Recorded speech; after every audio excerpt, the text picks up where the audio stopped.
Hello, gorgeous people. So, welcome to multi-homes of this video. It's going to find its way onto multiple channels, into multiple platforms. So, wherever you are watching this, I thought I would introduce ourselves as if we've never met you before, because who knows, you might be coming across this video for the first time. So, my name is Lucy Superfox. I'm a life coach, root cause therapist, and practitioner of a ton of other somatic therapies. And I am joined today by my gorgeous friend, and we've had the pleasure of getting to know each other really well over the last 5 years, probably really fully.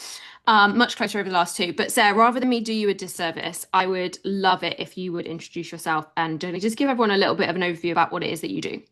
Absolutely, Luce. Thank you. Yeah, I am Sarah Law. I'm a functional nutritionist working mainly with females. We do have a couple of male clients, but only select ones. We mainly work with women in their 40s and beyond, really helping them with chronic health issues, menopause, all the fun that females go through as we start to age. So my goal really is to help women thrive through the aging process. Yeah, I love that. And it's funny, actually, yesterday I was talking to my estate agent. She was like, "Oh, so you're a therapist asking questions?" And I was like, "She clearly needs one because she's asking, right?" I was like, she was like, "Yeah, so who do you work with?" And I was like, really kind of 28 to kind of 50s, because like kind of hitting that kind of like life crux moment. She was like, "Oh, I'm only 25." And I was like, "You're allowed to have therapy if you're 25." So Yeah. to Don't clarify, have to wait. It's all good. not 40 yet. And I started working with Sarah when I was like 35. So, Exactly. don't let age be a limiting factor here. Exactly. I think what we really wanted to dive into today, and I'll be totally honest, we have put off filming this video because it's called a conversation on chronic illness, right? That's what we've called it. But the truth is, a lot of people are not going to like what we have to say. And we're probably going to get some hate. We're probably going to get some controversial conversations. And so, really, we just wanted to have this conversation, document this conversation, and then take from it what lands, take from it what resonates, take from it what allows you to feel empowered or inspired or and really look at it from that perspective. Because whenever we're triggered by something or glimmered by something, is the opposite of a trigger, because it resonates at some level in our body. So we can't be triggered by something that doesn't feel true. And so if we say something and it hits hard, that sometimes means we've hit a nerve of something you disagree with, and that's also okay. But more often than not, when you hear something and it makes you feel an emotion, like Sarah said something to me earlier about jeans, and I was like, oh, I felt that one, right? It's because you have an inner knowing, and your inner knowing, when it hears this, and the truth is, you found this video for a reason, right? Didn't just land on your page for no reason. When you feel that resonance, it's a sign that maybe there's something in this for you. So all I, all I, all I, all I, both very direct people. If we say something today that you don't like, that's okay. You're entitled to your opinion too. But if we say something today that resonates, be curious about that. Be curious about what that could mean for you and how that could support and guide you. So that felt like I needed to say that. Someone obviously needs to hear that before we started. Maybe it was me. So, obviously, we're talking about chronic illness, and obviously, it's a conversation. So, we've got things to bring to the table. I guess I just wondered maybe if we started with a little bit of our experience of chronic illness and kind of what our personal experiences have been and how they, guess, led us to what it is we both do for work now. So I just wondered Yeah. if you wouldn't mind speaking a little bit to, I guess, maybe the peak of your chronic illness experience and how that Yeah. really led you in the direction of where you're at now. And I think Yeah. if you can share it really with the perspective of, I guess, the worst and the best, right? So like the, beginning, middle, and end. So because I think we can often think of, oh, I had it, or I've got that label, I've got that diagnosis, but actually like what it was really like to be in it. Because I think Yeah. if people could really recognize that we have felt the way that they feel, we have experienced the things they've experienced, then the rest of this conversation might land that little bit lighter. For sure. So yeah, I think that's the most important thing is to recognize and to hear that we hear you and we see you. Like we've been there, so we know what it's like to be living in that identity of someone that you don't necessarily recognize. So for me, it really started in 2020 when the wonderful world shut down and COVID was on our doorstep. And up until that point, I'd had kind of a few blips here and there of like health stuff that had kind of jumped in, but kind of jumped out again. And I'd been in a really good place for a long time. Like I was competing, I felt fit and healthy, everything was great. And then all of a sudden, it just didn't feel great anymore. And what had basically happened is we'd gone over to Ibiza for a 6 week break, and I was in prep for a competition at that time. And whilst we were there, I was training as I normally would, but because we were on holiday, I was like, I want to get my cardio done in the morning, so I'm going to do fasted cardio. So I started doing that, and I think I pushed myself more than I realized. And then I suddenly lost my sense of taste, and I was like, well, this is weird. And I just felt a bit shit. And my coach at the time was like, you've definitely got some kind of virus, but I didn't get like any kind of viral symptoms. I didn't have a temperature, a fever, nothing like that, but I just didn't feel good. And I had no sense of taste for 6 weeks. I was like, this is weird. So anyway, we pulled all my training back. My coach was like, you just need a bit of a break. Let's pull everything out for a while and let your body just recover. We did that. Never fully recovered. It was weird. I could go back to training, but I couldn't do cardio and weights on the same day. Did two competitions, was kind of a, you know, all right. I was kind of like, right, I think I'm kind of back to normal. Um, but then I kind of wasn't. And then the January hit, and I literally like it was like my whole body just fell off a cliff. And I would wake up in the morning and I'd feel okay for about an hour. And then I'd have breakfast and I'd be like, I just need to go back to bed and lay down. Like I literally feel like someone would just switch the lights off. So I'd go and lay down and I was like, none of this makes sense. I have no idea what's going on with my body. And I went down so many rabbit holes. It was insane. Like I was looking at mold, I was looking at jaw cavitations. I had some of the most weird and wonderful therapies because I was like, I have no idea what's going on. Am I just burnt out? I don't know. But if I was burnt out, surely I'd get over it quicker than this because, I just need a bit of a break and I've done that. And anyway, so that kind of went on for a good few months. And then I started to kind of climb out of it a little bit. And we were moving to Ibiza in the April. So we moved to Ibiza. Um, and I turned 40 and I was kind of like, oh, things still aren't quite right. And I can't put my finger on it. I don't know why. I don't know what is going on. I was working with different practitioners at the time and no one could really figure it out. And every single kind of alternative therapist that I saw in Ibiza was like, you're burnt out, you're burnt out. And I was like, how can I still be burnt out? Like, this isn't, this doesn't make any sense because I'm not leading a stressful life. I'm living in the sunshine now. I probably work 10 hours a week. I am going to breathwork sessions. I'm doing meditation. I'm doing all the things. How is my body not recovering? And then I did get COVID again. And so I do think I had COVID the first time, but I think what happened was I didn't get a proper immune response to it. I didn't fully form a proper immune response, which means I then got stuck in this kind of low grade inflammation because if you don't have a proper phase one immune response where you get the fever, etc., you don't kick in phase two, which is the resolution phase. And I think that's what essentially happened. So I kind of felt shit, but I didn't feel terrible where I got like a proper fever. The second time round, I did. I was like wiped. We felt horrific. And from that moment onwards, it was like, oh dear Lord, like I gained 10 kilos out of nowhere that no amount of dieting would get rid of. I developed Hashimoto's. And I remember the moment when that happened, I was on a plane actually going, I think we were going to Mallorca and I got the results just before we'd got on the plane to my blood labs for my thyroid. And I'd never had raised thyroid antibodies before, and they were there, and I was just like an absolute mess because it felt like a life sentence. I was like, "This is it. I've got an autoimmune condition. This is me for the rest of my life. I'm going to have to deal with this forevermore." And so Ben was just like, he couldn't calm me down because I just could not get out of this mentality of this is my future. This is it now. I'm buggered, basically. And I was just stuck. Like my body was completely inflamed. I felt horrific. I had severe brain fog, fatigue that would just come out of nowhere for no reason. And it would be like I would have done nothing different from the day before.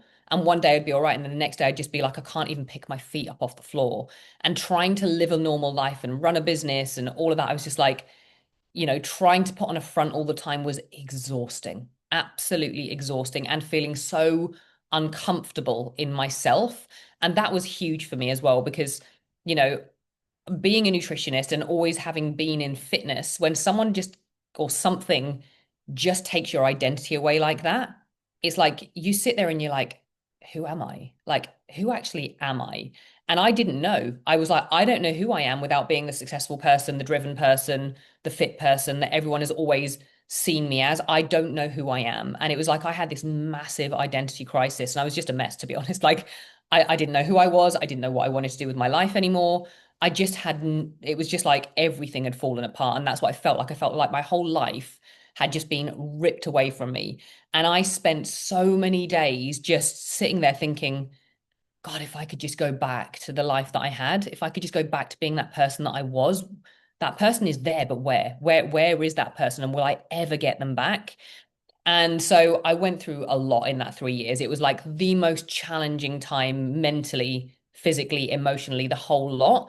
And something really interesting, which I wanted to touch on because it goes back to exactly what you said, Luce, about like sometimes hearing things that we don't want to hear and actually the thing that we need to hear. So when I was in my quest to try and figure out what the fuck was going on with my body, I went and saw this alternative therapist who was recommended to me by the nutritionist I was working with at the time. And I was living in Ibiza, so I'd come back to the UK. He lived in Oxford, so I hired a car to drive 3 hours to go to this guy's house. Apparently, he's someone who reads your nervous system or something like that. I was like, I have no, and he does it from a picture originally. He like wanted me to send a photo on WhatsApp, and I was like, okay, so I did. Anyway, went to his house, and he kind of asked me questions, and then he kind of just made me lay on like like a what they called a massage couch. And he was just doing these weird things. And I was like, I have no idea what this guy is doing. Like, this is bizarre. But all he kept doing was being like, oh, geez, like you're kind of screwed type situation. And he turned around to me and he basically said, you've done this to yourself and you know you have. And I was livid. I was like, what the actual F? And to be fair, like, yes, that's probably not what you say to a client. But in the car on the way home, I literally cried for The 3 hours best customer solid. service, you know. Exactly. I was like, I've just paid you how much? And you didn't even tell me the price before I got here. And now you've just given me a £700 bill to tell me that I've screwed myself up. And I cried the entire way home. And I was like, how dare he? Like, what the F? Like, he has no idea what I've just lived through for the past 3 years and how I actually feel in myself. And like you said, I think the reason it triggered me so much was because there was a part of me that knew that my past life in my 20s had led me to where I was in my 40s because I'd pushed my body to the extremes in my 20s. I didn't eat enough. I overtrained. I did hit all the time and I got away with it. I felt great. I was fine. I had low hormones. I didn't give a shit because I didn't care at that point. I was like, I feel great and I look great. That was all that mattered. And I didn't realize the impact later in life that would happen. So that those words just stuck in my head for forever because I was like, there was a bit of me that knew it was the truth. And the reality is, with any kind of chronic illness, there is always a tipping point. Yes, some of it, you are more genetically prone to certain things. I definitely don't have the best genes at all, but it's the chronic stressors on top of it that actually make the genes fire. So for me, years and years of undereating, overtraining, high performing, all of that were actually what led me to where I was. And COVID was just a little drop in the ocean that just tipped my body off the cliff where it was already hanging on by a thread. I just didn't know it essentially. And so I think that's something really important to consider and also not probably what you want to hear, but truthfully is the thing that will sometimes take you out of where you are because you have to look at the past and how you lived. You can't change it, but you can learn from it. And that's what it taught me is that I couldn't do all the things that I was doing at the pace that I was doing all the time and just keep getting away with it because my body would eventually tell me. So, out of all of the hardships that happened in that 3 years, it's crazy when I look back now because as much as it was shit, it was actually the thing that led me to who I am and all the things that I do today. I would not have the business that I've got today. I would not be helping the women that I'm helping today because I learned so much through that journey. And I dived deep into the immune system and hormones. And I found a mentor that helped me get well that I was like, oh my God, how has he fixed me? I need to know this so I can help other women who are going through the same thing because I was just like, so many women are experiencing this and they're getting dismissed because they're just told, well, your labs are normal, everything's fine. And they're like, well, I don't feel fine. So what the hell is going on? And that was me. I was the complex case, but everything looked normal on the surface. But it wasn't. I knew my body was not normal, but they didn't show up in labs all the time. So I knew there were so many other women out there just like me who were going through that and thinking, well, is this just it? That I was like, I have to be the person that comes in and helps them. And it also gave me this whole other level of appreciation for my body that I can honestly say I'd never had. I think it's so easy to take for granted what you have and always find the things that you're not happy with, especially as females. As a competitor, I would always find the things, oh, my glutes aren't quite, big enough, or this is not quite striated enough, or I don't quite have enough muscle here, or I'm not lean enough here. I would always find those things. But that whole journey gave me this whole other level of gratitude for my body and like how it functioned and looking after it and this sense of peace as well around life that I'd never really felt before. So whatever you're going through right now, I would just say like you have to firstly know that it's not your forever. It doesn't have to be your forever if you choose for it not to be, and you find the support that you need and you don't let it be your identity. That was something I had to work so hard on because when you've been somewhere for a long time, it starts to become just your normal. And I used to have to like physically sit there every single day and see myself as someone with energy and see myself as this healthy person because The more I started to identify with someone who wasn't well and had an autoimmune condition, I was like, that's going to just be my normal now. That's going to be the reality. So I had to like keep brushing that away.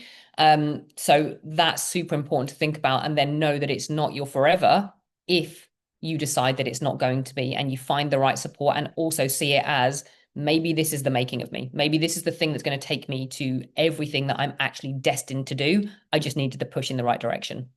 Oh, 1,000,000%. And, obviously having known you through the season of your life, like Hmm. the difference is marked. Like it's wild, in fact. Yeah. And I think sometimes it's hard because you kind of look at people will meet you in the now Sarah, and it's Yeah. hard to imagine the before Sarah, right? So they meet the after Sarah, and it's hard to imagine the before Sarah. And like you say, it wasn't just those 3 years, it was how you set yourself up for those 3 years. And like in my role as a root cause therapist, I actually do also do with some generational stuff and some past life stuff, and I do a lot of attachment stuff. And so actually, it's not even the stuff you've just consciously done, it's also the stuff you unconsciously absorbed.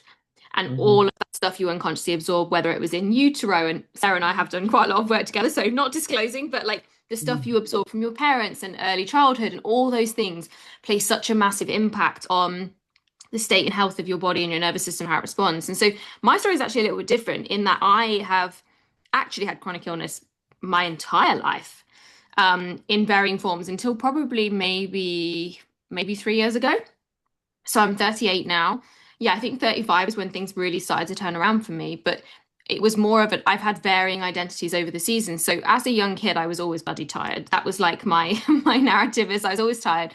I'm very small. People see me on the internet, and they think I'm absolutely huge because I have a massive personality. And they meet me in real life and they're like, "Oh my God, you're so small." And I'm like, She is tiny, I'm tiny. right? And so I was the tiniest one out of everyone. I blame my parents. I'll tell you why in a minute. I blame my parents, the fact I was smaller than everyone. But I kind of went through life always kind of being tired. I spent most of my teen years with bad skin and kind of was like, oh, frustrated. And then I was quite an early developer, and Sarah and I have talked on many videos and podcasts and workshops about our relationship with food. So if you want to get more of those, you can comment below wherever this is, and we'll send you the links to them or let you know where they are. But that was really my kind of early segue into kind of disordered eating. But actually, what was really powerful about that beginning phase of my disordered eating is that I it led to me having lots of complicated health conditions where I would suddenly pass out for no reason, and they thought I had POTS, and then they were like, "Oh, but that's just not there." And I would have all these massive reactions to food, and this is like in my late teens. And so then I was tested for mast cell activation syndrome, and then I was exhausted all the time, and so then they tested me for Addison's disease, and like I was tested for fucking everything by the time I was 20, and nothing ever really came back. And so I very much lived in this place of, well, this is just how I am. I'm just a sensitive person. But like Sarah, I was a high performer, I was a high achiever, very much. I had so much ambition. So I was that person who would be, when I was at university, doing my cardio, working out at the gym, doing my study, showing up to classes, and going home at weekend. I was always on. I was really early, kind of corporate career early adopter, like went in, became very successful very quickly because I had the work ethic, the drive, right, the passion. And it wasn't until I had a breast implant rupture when I was 24, 25. I can never remember how old I am. It's like so far ago. Somewhere in my Same. mid-20s, I had a breast implant rupture. And you're asking, why did you have breast implants so young? Because it was the one move I made that helped me heal from disordered eating because I no longer felt body dysmorphic. Now, is that a long-lasting lifetime solution? Absolutely fucking not. At the time, was it the path of least resistance and it made me eat food? Absolutely. So of course my parents were like, do what you like. But off the back of this breast implant rupture, which now I can honestly look back and say was for my good and in my favor, which sounds absolutely backwards and bonkers because the effects of this were long term, and I've actually worked with Sarah and we've dealt with some of these issues, is I had the PIPs, which were the French ones. They were the ones that were filled with mattress grade silicon. They weren't human grade silicon. And I didn't know that I had a rupture for like 4 months. So I was really poorly, in and out of hospital, chronic and constant fever. I was swollen like the Michelin man, constant hives, being sick all the time, couldn't digest food. And it took like 4 or 5 months for us to figure out what was actually going on. And when they were removed and they were replaced at the time, the transformation in me was like almost instant. Like so many of the symptoms subsided, but what happened as a result of my body being overloaded with so many chemicals is that my liver and my gut and my hormonal system were just completely fucked. Like My liver was obviously full of silicon. You know, this is the image I have in my head, is that my liver's like carrying this image of like plastic, right? Clearly it's not doing that, but that was the image I had in my head. And so my gut took all that stress. And, you know, if you're in Sarah's work or Sarah's world, you'll know she talks so much about how the liver and gut are like best mates.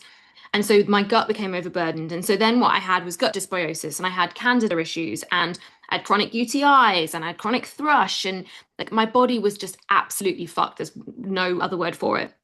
And I started working with a functional medicine practitioner at the time. And I think he's still in the industry, actually. I'll tell you about it after. I realized I found the paperwork the other day because I could never remember his name. We worked together and I found it the other day. And I started working with him, and he basically did all the tests. I mean, I spent, much like Sarah, you know, tens and tens of thousands on figuring out what was going on with me. And although there were things we fixed, like the gut, that, you know, we did all the stuff that was like, here's a problem, let's fix it. What happened was this just long lasting, low level energy. And like I said, I'd already been tired my whole life. So I'd already been a tired person, and I always pushed through it. And there was just this like overwhelming fatigue. Like I couldn't really train anymore. Like, you know, it wouldn't matter what I ate. It wouldn't matter how much I slept. It wouldn't matter how much water I drank. It did not matter what supplements I took. I was just fucking chronically exhausted. And so I made the decision to go and see a specialist privately. And this specialist did diagnose me with fibromyalgia and underactive thyroid. Now, these were, you could argue, they were resultant of a breast implant rupture, or did I have them before? Who fucking knows? Because my labs were normal. So my labs were completely normal. And when she looked at my labs, she was like, yeah, but looking at you as a person and your weight and your lifestyle, I'm seeing that these are not normal. And so that was one of the first times I'd ever really felt seen by somebody. And the difference, the marked difference in me from taking thyroxine, from like moving, was I went from grey and brittle skin and like broken nails to actually someone who had energy and capacity for life again. But what happened was that I then tried to go back to being that high performer, to the striving, the driving, the pressure, the force, the manipulation, and just had the thyroxine there as like, you know, the thing that carried me through, right? I've got caffeine, I've got thyroxine, everything else will be fine. So yeah, like Sarah, I competed again. I thought that'd be a good idea. After you've had a rupture, I'll do that again, build another really successful corporate career. And then I'll finish that one, and then I'll start my own business, and we'll go hell to the leather with that. And then it was really for me, which was when 2021, so I was about 7 months behind Sarah, was, and again, everything happens at the perfect time. I hit burnout for the second time. And, you know, the first time being when I got really sick. And like Sarah, this wasn't just, oh, I need 2 weeks off. This was, who the fuck am I? And what the fuck is happening in my life? And what the fuck is happening to my body? And. And this was really where I began my journey outside of traditional clinical psychotherapy. And I really moved into the space. And I've been a life coach for like 5 years at this point. So I always like to remind people that I was already kind of, and like Sarah was a naturopathic nutritionist. So she was already in this, we were kind of like 1 foot in this world, right? Sarah was 1 foot in her world as a naturopathic nutritionist, but another business on the side. I was 1 foot in as a life coach and still consulting and doing all this corporate shit. And, you know, and then what happened was this led me down the path of doing the deep inner work, of doing the root cause work, of doing the deep trauma healing work, of doing the generational work, of doing all the fucking somatic shit I could throw at it. And what that meant was in 2023, I stopped taking thyroxine. I stopped taking it because one day I took the dose and I ended up, and it gave me a cracking headache. And I thought, fucking hell, that is like, you know, and when you've ever overdosed on anything like thyroxine, you know the headache. It's like, it's like when you have too much caffeine and you're dehydrated, it's the exact same headache. And I was, I'm just not going to take it. I'm not going to take it tomorrow. I don't want to have that again. And then I tried again and I got another headache. So, and I was only on 50 micrograms. So it wasn't like I had very far to go. So I reduced my dose, still got the headache. And so I stopped taking it. And that's a very irresponsible thing for me to do. And no doctor would ever recommend that. So please do not take this as medical advice. But what then happened was I stopped taking it after 6 weeks. I ran my bloods. They were great. 6 weeks later, I ran my bloods again. They were great. I stopped taking thyroxine in 2023. I haven't returned thyroxine and my thyroids are great. And so just because you have a diagnosis doesn't mean that's a defined life sentence, to use Sarah's words. The same thing with my fibromyalgia. I've been tired and exhausted my whole life. And although I absolutely identify as someone who's highly sensitive and I 100% manage my capacity in my life, like this is not something I do not work 10 hours a day. You know, I do not go to a corporate job and then go to the gym and have 3 children. Like I do not, but I no longer identify with my definition of fibromyalgia and chronic fatigue either. And so I share that with you, not to be like, yay, look at me, I did so well, but to be like, actually, when you do the deep root cause stuff, and this is what we really do, this is what brings our worlds together, right? Is I look at things from the root cause, emotional nervous system patterns, and Sarah and her team are looking at things from the nutritional, the chemical, the genetic point of view. But when we get to the root cause of why these chronic issues start, that's when the game fucking changes. Because we live in a world, and I will let Sarah speak more to this in a sec, that is all about symptom management. Everything's about, like, in my world, yours is probably symptom management, mine's coping strategies. That's what the world of therapy and life coaching has become, is ways to cope. To cope. Who the fuck wants to cope? Instead, let's look at what's happening at the root. Let's shift the patterns, the programs, the things that you are doing that are finding you back in the same spot with your energy, with your illness, with your mindset. And let's shift that and change that. And like in your world, Sarah, it's all symptom management, right? A medication for that, we're bad for that, and look, we're bad for that, and look, we're bad for that, and look, we're bad for that. There are people with chronic illness coping and managing and surviving. And, you know, I'm going to say it now. I have a very controversial belief that if your diagnosis ends in the word syndrome or disorder, it's not permanent. So I'm going to, you know, take my tennis racket and bat that to you and say, Yeah, I'm with you. I'm 100% with you because the body naturally knows how to be healthy. Like it does. And yes, absolutely. Like genetics play a role. Like I said earlier, genetics show us what our kind of blueprint is. But the reality is, genes get switched on when there's a stressor that makes them switch on.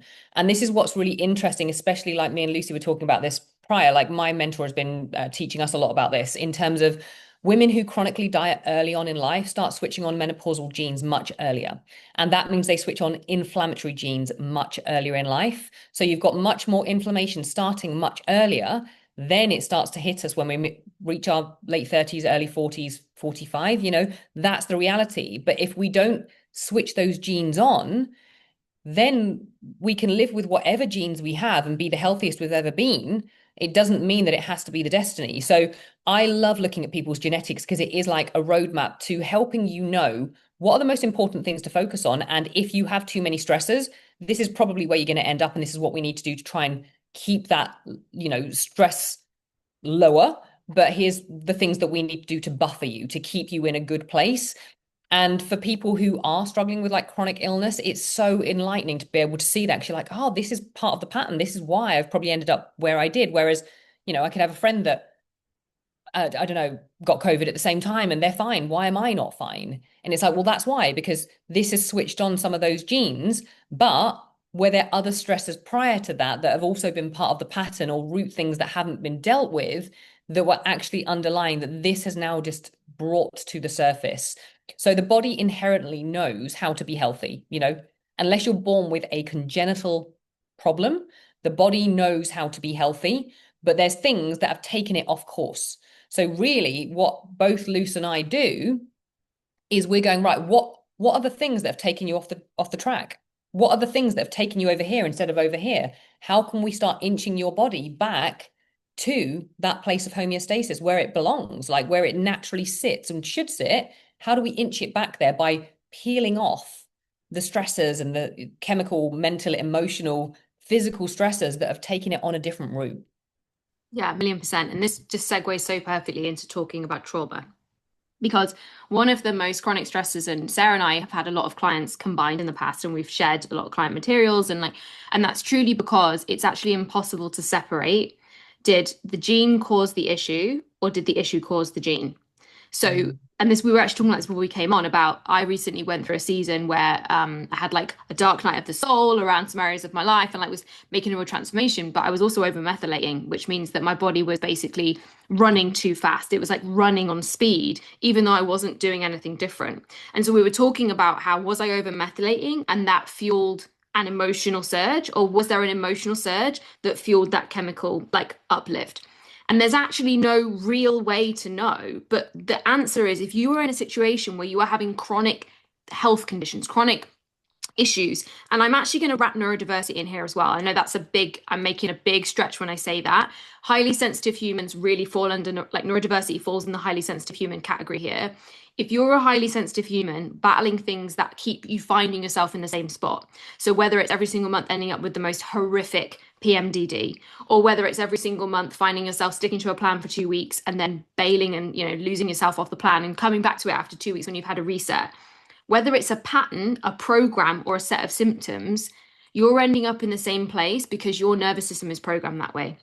And one of the biggest contributing factors to why our nervous system repeats patterns, to why it signals genes the way it does, to why it creates these emotional responses, even though they make no fucking sense, is simply that sometimes trauma or unprocessed experiences or difficult emotions simply we haven't told them to turn off. We haven't told them that this event is over. And so Sarah uses the word homeostasis, I use the word regulation, and they mean the same thing. They simply mean that the body can come back to a baseline of well-being, of feeling good, of feeling safe would be a word I would use a lot. But if we it can't do that unless we teach it to. Because if we have taught it through early life programming, like Sarah said, chronic over dieting, chronic comparison, over analyzing, overthinking, not understanding big emotions, like, I don't know, how many of us were raised with parents who actually taught us to feel big feelings and that was okay? Like, not me.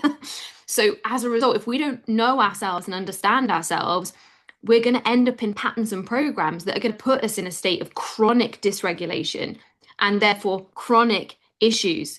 And those things are not separate.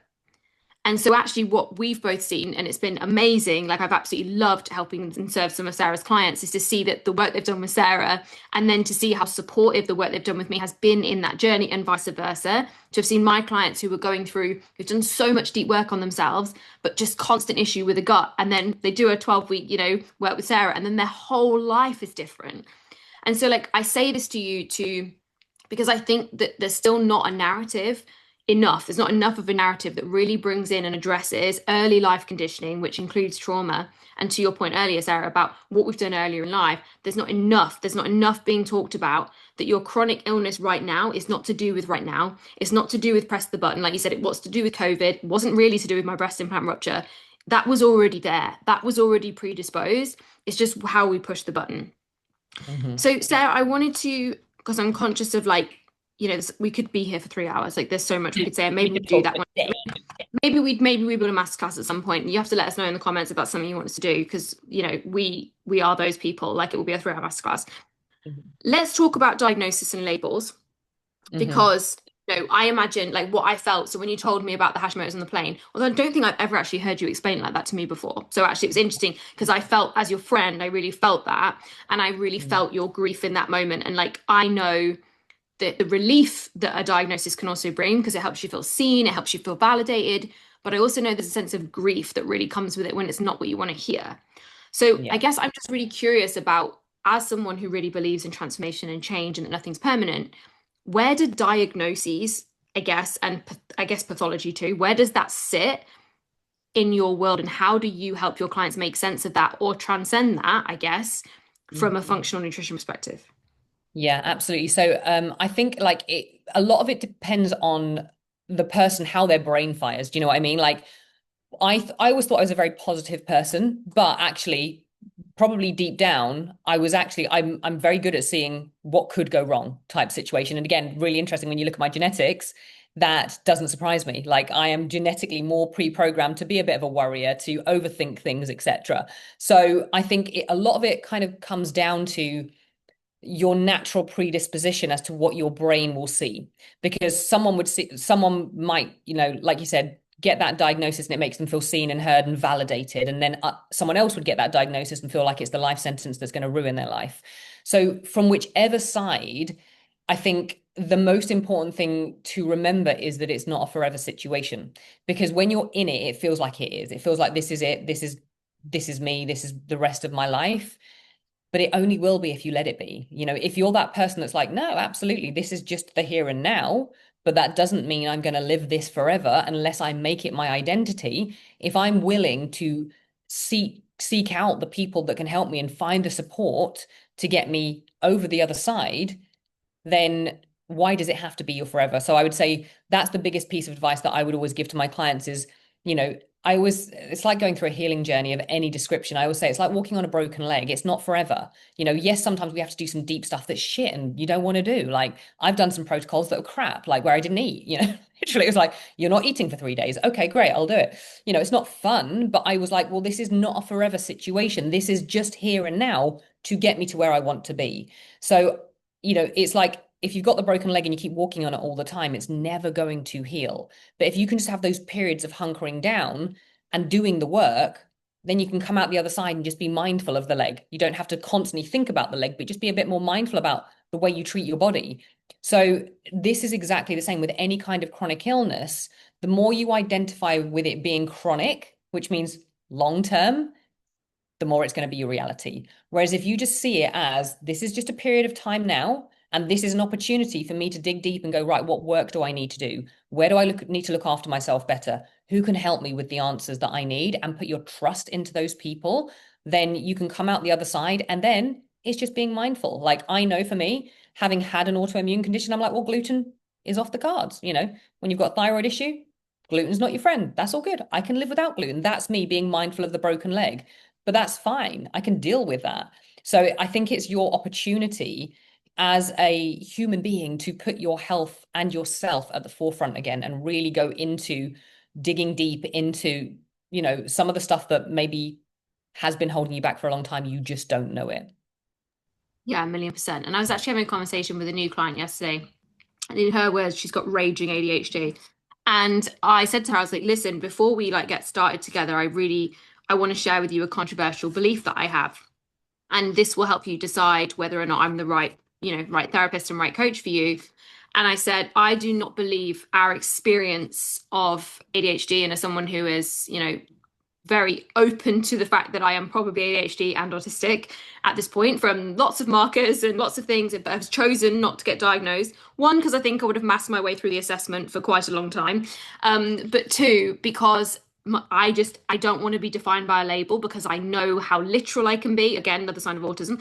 But like my literal attachment to things sometimes has been my downfall. But I said to her, I was like, in my experience of working with hundreds of women at this point, your experience of whatever your challenges or conditions are, including neurodiversity, and I'm speaking particularly to ADHD here because ADHD has a lot more research done around attachment trauma, a lot more research done connected to nervous system health, a lot more research done connected to neurotransmitters in the gut. I do not believe your experience of ADHD is permanent. And I believe that when we do the work to regulate the nervous system at a deep level through clearing trauma, ending the cycles in your nervous system that are telling you you're in chronic danger, shifting you out of self-preservation and freeze, shifting you out of these chronic fight or flight states. When you feel safer, you will stop tuning out. When you feel safe to be yourself, you will stop looking for outside things. When your body chemically works because it no longer believes it has to fight or flight or run or shut itself down every 5 seconds, you won't be chasing dopamine in scrolling Instagram, right? Because you'll be creating it. You'll be finding it from food. Your body will be absorbing nutrients. Mm. And it was interesting because she turned around and said to me, she said, that is the most life-changing thing anyone has ever said to me.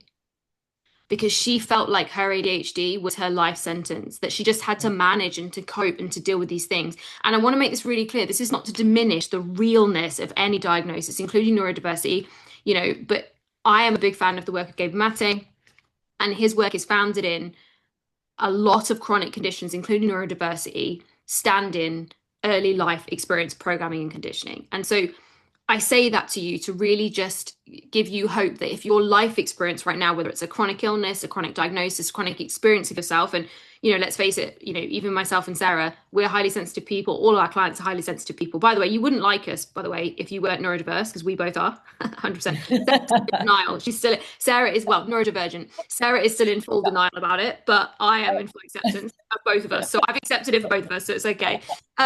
So if you're not neurodivergent, it would shock me if you were neurotypical and you liked us, because the way we talk, the way we bounce around, the way we're really fast, the way we're a lot, you probably would hate it. So my guess is watching this, you're a highly sensitive person for sure, because if chronic illness has appeared, you have a level of sensitivity, whether it's from genetics or early life experience, that has brought you to this place. And two, you're possibly and potentially neurodivergent too.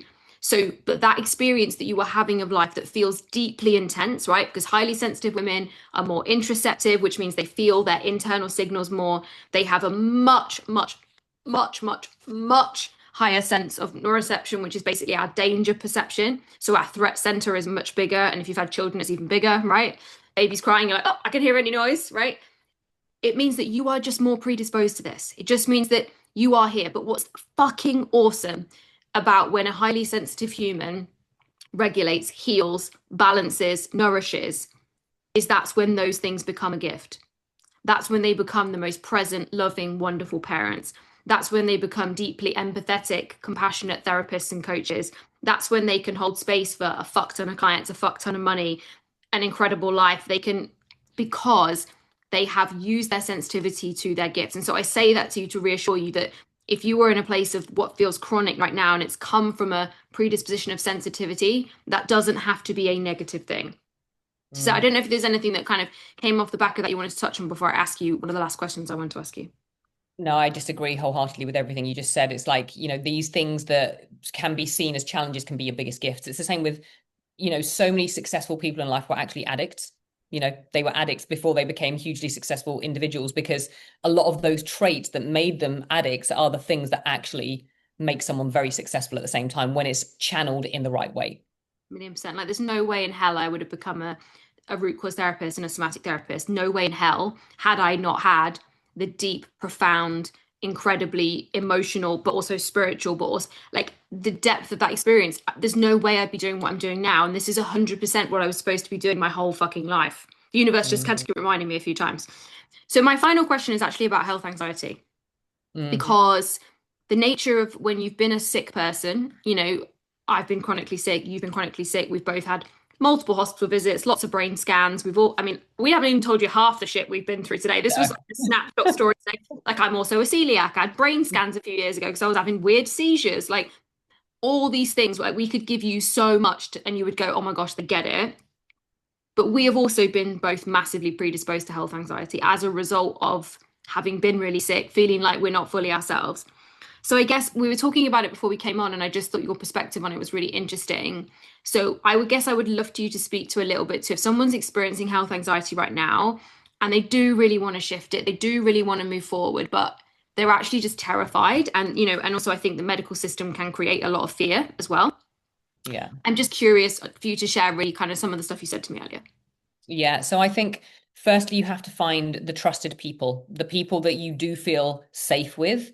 Firstly, that's such a huge part for me. Like, I went through so much health anxiety through those 3 years, and I'd worked with multiple practitioners and was the complex case that no one could fix. And it was like I just lost trust in a lot of people. And then I found the one person who I was like, everything he says makes sense. And it's literally like he's talking to me, and I fully trusted him. And it was like, as soon as I started working with him, I felt my nervous system just go, oh, I'm all good. And I was like, right, that's it. Because I trust this person. I'm just handing it over. I'm not going to sit and question. I'm not going to research, because this is the thing. When you get that health anxiety, a lot of the time, what you can do is go into researcher mode, and you start looking and looking and looking and looking for all of the things and trying to find all of the reasons and do all your deep research. But you will always find evidence for what you want to believe. There's, even if it's scientific evidence, you will find evidence for everything. So the reality is then you can drive yourself even more into a state of fear, because you're constantly trying to find the answer rather than actually letting go and trusting someone else to be the person that is the guide. It's just, I believe, finding the people that you do trust. And that's why Lucy and I do, discovery calls, because it's like, we need to make sure that the people that work with us do trust us. They put their faith in us, because otherwise it's never going to work. And there's no point. There's no point us taking on a client if they don't have that level of trust in us, because they won't be able to do the things that we ask them to do, because they will always have that guard up and that fear in the way that doesn't allow them to actually surrender. And that's such a huge part of the process. Yeah, I love that. And you were talking about there about we'll always find what we're looking for. Sarah, Sarah's 100% true, both from a kind of like an energetic perspective, but also, and you probably already know this because you're highly sensitive, highly intelligent women. You have a reticular activating system in your brain that is designed to filter for stuff. You cannot process all the images. Like, if I came to you off the back of this video and I turned the video off and I asked you to name the color of something or what was in the background of one of our videos and they're very neutral, you could not do it because you weren't looking for it, right? And so what can happen is we can look and look and look, and therefore we repeat because we become self-fulfilling prophecies. So whether that is we create another chronic health condition, we create another scenario, we create another drama. Now and again, depending on what your beliefs are, I believe everything is for our good and in our favor, because we are the ones that also get to change it. And so when somebody's filtering and they're stuck in this kind of program of this is what I'm filtering for, I'm a sick person, I'm a sick person, I'm a sick person, that's where the work I kind of do comes in, because we break the patterns at the root. So you're no longer looking for all the reasons you need to be sick. no longer looking for the reasons it's not safe to get well. That's a big one that came up actually, wasn't it, with a lot of our clients, was it wasn't actually safe to get well. That was one of the beliefs I had to work on a lot with these clients, because they knew who they were when they were sick. And Mm. who the fuck would they be when they're well? If they no longer Yeah. had to worry about their tiredness, their fatigue, controlling everything that they ate, and, control is a big thing that makes highly sensitive women feel safe. If they no longer had this to control, then what? Then they could be Yeah. successful, then they could be seen, then they could be in love, then they could have the body, they could have all the things they want. And if that feels too overwhelming to a nervous system, you will sabotage, you will self-preservate, you will basically preserve yourself at all costs. And that's where the pattern repeats again. And so, not just what you look for, it's actually what you recreate. It's total science. It's not manifestation. It's not woo woo. It's just actual pure science that you will go out and recreate scenarios that you fucking hate, simply because they are what's familiar and what's known and what's predictable. And so, this is where breaking the cycle, that is such an overused phrase in this industry, but breaking the cycle starts with the work that we do at the root. Because if Yeah. you keep trying to symptom manage and cope a different way, you're still perpetuating the story that you're sick. For sure. Love it. Oh, I feel like we landed at 45 minutes, and I feel like that's good. And I know that if people want more, we can do a proper masterclass with proper slides and proper references and graphs and We all can do the it all. we can do this shit. We can do case studies. We can do all the things. So if you would like to, you can let us know in the comments. This is going to be in a few different places. Let us know in the comments if you want that masterclass. I will, on Mindflink, and Sarah will do the same, put our discovery call links below in our website. So if you want to find out more, you want to be curious about us, you can do that. We're both very approachable, nice humans, We are. even though we are quite loud and out there. So I hope that something we've said today has triggered you, and possibly in the best way. And then it's opened you up to the fact that you weren't handed a life sentence, you were handed a situation. And how you respond to that situation, what you do with that situation, and what you do next, that's the bit that is actually up to you. So thank you, my darling, for joining me as always. Thank you. I love that we twinned it. That was also completely unplanned. And Absolutely. we hope to see some of you soon. Okay. Thanks, everyone.